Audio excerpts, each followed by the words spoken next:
Hello, Karen. Hi, How are you doing today? I'm good. How are you? I'm good. How have you been since your last visit? I'm good. Good, awesome. So I have you here today for your report of findings. Do you know what a report of findings is? No, I've never been to one. Okay, great. So this is awesome. This is your first report of findings. In a report of findings, we go over what chiropractic is. We go over your history that we took in the first visit, also the exams that we finished in the first visit, and I will show you your x-rays, and then at the end I will tell you what my goals are for you as my patient. If you have any questions, let me know, and I will answer them to the best of my abilities. Okay? So you had come in to me for neck pain. Can you show me where the neck pain is? I'm just like here. And radiating to the shoulder, right? Do you remember the paper I made you fill out with your goals in the beginning of your visit? Yeah. So I just reiterated your goals, which was to decrease your neck pain, improve your posture, and have a healthier lifestyle, right? Yeah. I think your goals are awesome. They're well-rounded, and I'm so excited for you to reach your goals, and I'm so excited to be here to help you to reach your goals. For me, I want to increase your functional and structural integrity through my manipulations, which I will talk about later on, and to improve your overall wellness.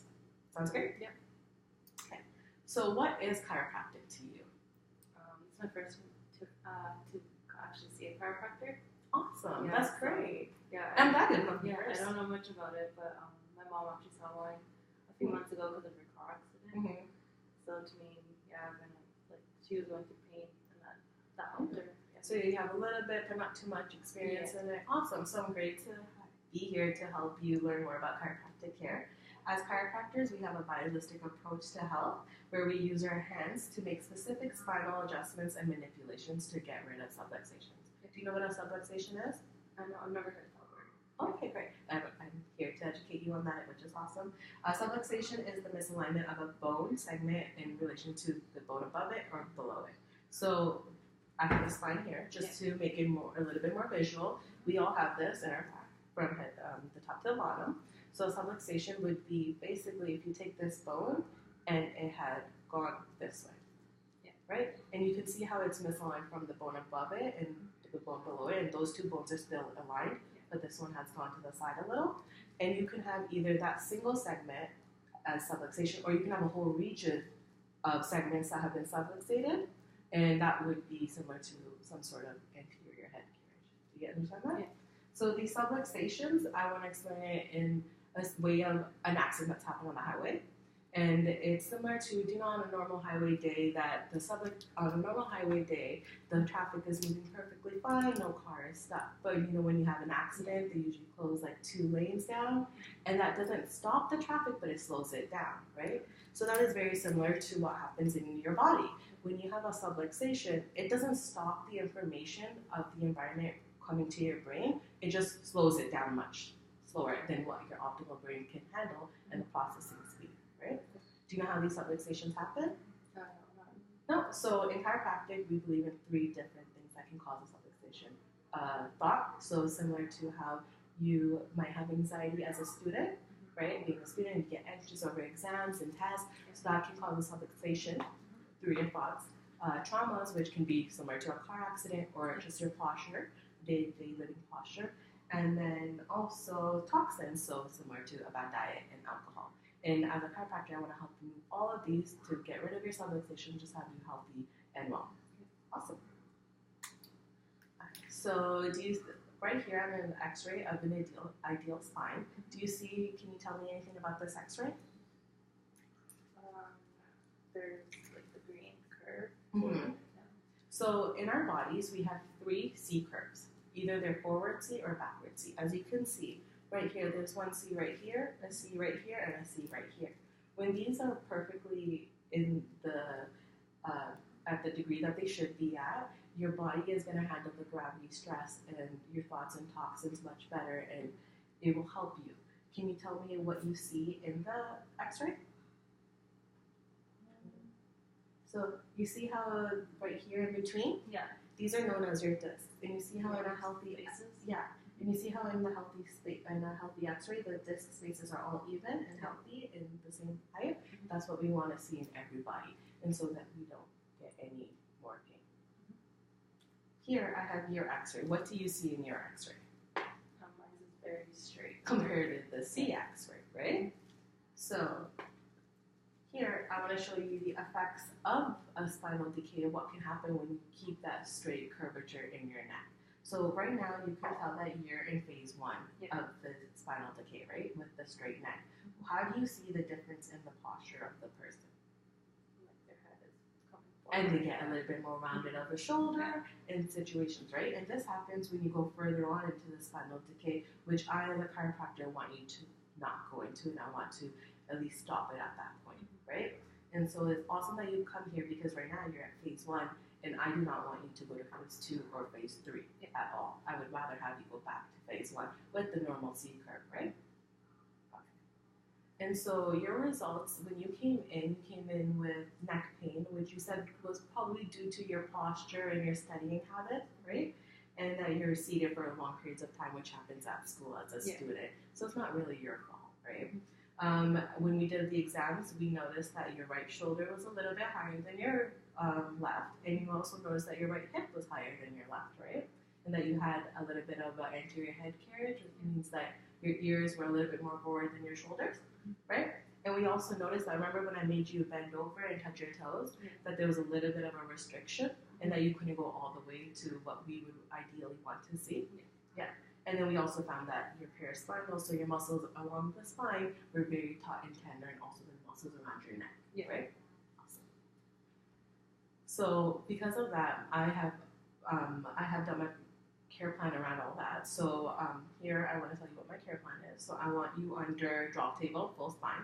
And I thought drop table would be the best technique for you just because this is your first experience and it's a little bit more easier on the body. And we can also change this if at any point that you find it that you want to do a different technique. There's multiple techniques that we can look for and we can change as well. I want you to come in 2 times a week for the next 8 weeks and then we will reevaluate. For physical therapy, I'm going to do rapid release on your back. So that's kind of like a massage tool, a thumper, which will help release the adhesions or the tightness in your back and help relax the muscles that might be causing your neck pain, right? At home, I have a list of exercises that I would like you to do at home. And if you have any questions, let me know. I will show you what these exercises are after ROF and how to properly perform them. And they also tell you how long you should do them, the sets, and how often you should do them. And I would really need you to do these, right? For diet, I love the fact that you drink 8 ounces of water every day, 8 glasses every day, and that you have an awesome fruits and vegetable intake, and you want to keep it that way. But I do want to reduce your beverages, your alcoholic beverages, from 4 to 6 a week to 1 to 3 a week, okay? And for lifestyle recommendations, at school, I want you to more alternate between the standing and a seated desk anytime you feel that tightness in your neck, just so you get those muscles stretching and moving again. And any of the muscles that have been turned off, you turn them on. And the muscles that have been overworked, you turn those muscles off, right? I also want you to do your stretches if you do feel those pains during school. But other than that, I love the fact that you get 7 hours of sleep. I want to maintain that. Try to get up to 8, but 7 is awesome. And keep exercising as well because health as well. I also want you to get a proper fitting bra just because as females, we can have ill-fitting bras that can lead to some mid-back and neck pain just because they're not supported properly, and obviously gravity plays its role. And I would love for you to get a proper fitting bra just to help eliminate that factor. My goals for cure is to decrease your neck pain from a 3 to 10, is to improve the lumbar flexion, so the bending over from a 70 degree to a 90 degree, improve the posture, so the right shoulder and your right hip, I want to even it out with your other side, just so your muscles aren't too tight or overworked on one side and not working on the other. Do you remember doing your round 36, the wellness questions that we made you answer? Yeah. So in that, I had calculated your scores, and I want to increase your general health from 55% to a 75%, and the roles that you're limited from 25% to a 50%. Okay? And don't be scared because I believe your prognosis is excellent just because you're a 24-year-old healthy female and you only have 2 complaints, so we can work towards them. And you remember the pain index form I had you fill out for your pain? Yeah. And your neck pain? And that's the 10 out of 70, and that's awesome. So good on that. I have listed some barriers to recovery that I think you might have, which as a student is the posture, and then I know you have moved away from home, so the homesickness can also play a role into this. Moving forward, I want you to know that this is a partnership, so we do work together. So I do want you to do your at-home exercises. Those are very important exercises because studies have shown that exercise and chiropractic care together is way more beneficial than just exercise alone or chiropractic alone, right? So as much as I can help you in the clinic with my manipulations, I really do need you to do your exercise at home just so you get the full effect of my care, right? Awesome.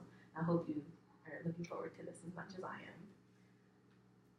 So I just want to go over a little bit of informed consent. I do want you to know that after manipulation, you may be feeling soreness or some sort of irritation. I just want you to know that that is normal to feel, and that if you are icing it after a spinal adjustment, that should go away. And it's similar to working out your muscles that you never worked out. Do you know how when you go to the gym, you're going to get a sore muscle if you've never done bicep curls? It's very similar to that. Manipulation, you're turning on muscles that have been turned off for so long that you're going to feel some sort of soreness.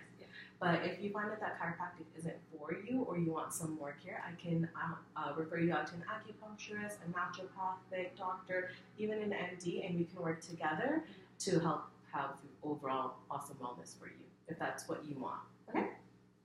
So that was the ROF. Let me know if you have any questions. Do you have any questions from my care or anything? Are you confused on what chiropractic care is? No, not today. Not right now. Not right now? Okay, so I'll show you what your exercises are. I'm so thankful for coming in today. Thank you.